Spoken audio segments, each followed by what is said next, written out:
आप सभी लोगों को मेरा सुबह का राधे राधे। मैं गुरु जी से यह प्रश्न पूछ रही हूँ कि पहले नहीं था, लेकिन अब सब लोग शंकर भगवान के ऊपर का चढ़ा हुआ बेलपत्र खाते हैं और जल पीते हैं। ये पीना चाहिए कि नहीं पीना चाहिए? सभी लोग असमंजस में हैं कि हम क्या करें क्या नहीं करें। आपने प्रश्न किया है कि भगवान शिव के ऊपर जो जल चढ़ते हैं वो लेना चाहिए या नहीं लेना चाहिए। तो इसकी जो शिव पुराण के अनुसार जी। जो बात होगी उसको बताई जाएगी। ऐसे जो है अपवाद की बातें को नहीं सुननी चाहिए। देखिए, शिव पुराण में ये बताई गई है कि भगवान शिव के एक गण हैं जिनका नाम है चंड। जी। तो चंड इतने भूखे रहते हैं, जब भी आते हैं तो भगवान शिव से कहते हैं कि मुझे भूख लगी है। तो भगवान शिव कहते हैं कि ऐसा है, आज के बाद से जो भी पदार्थ मेरे ऊपर चढ़ेगी वो सारी पदार्थ आप पाना।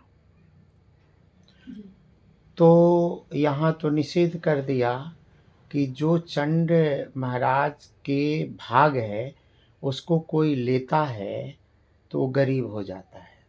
जैसे आपने देखा है कि भगवान शिव लिंग के ऊपर चढ़ी हुई वस्तु को ब्राह्मण भी नहीं लेते हैं। कारण क्यों है? वो अतिथि को दे दिया जाता है, गोसाई लोग ले लेते हैं। लेकिन जो गोसाई लोग भगवान के ऊपर का चढ़ा हुआ पदार्थ लेते हैं वो गरीब हो जाते हैं। एक मत तो यह है। दूसरी बात है, लेना चाहिए कि नहीं लेना चाहिए। ये लेना चाहिए। क्यों लेना चाहिए?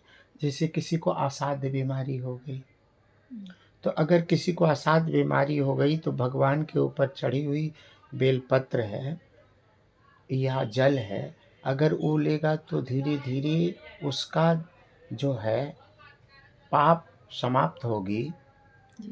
लेकिन कब समाप्त होगी? जब उसकी पुण्य जल जाएगी। उसकी पुण्य एक तरफ जलेगी, दूसरे तरफ उसकी रोग ठीक होने लगेगा।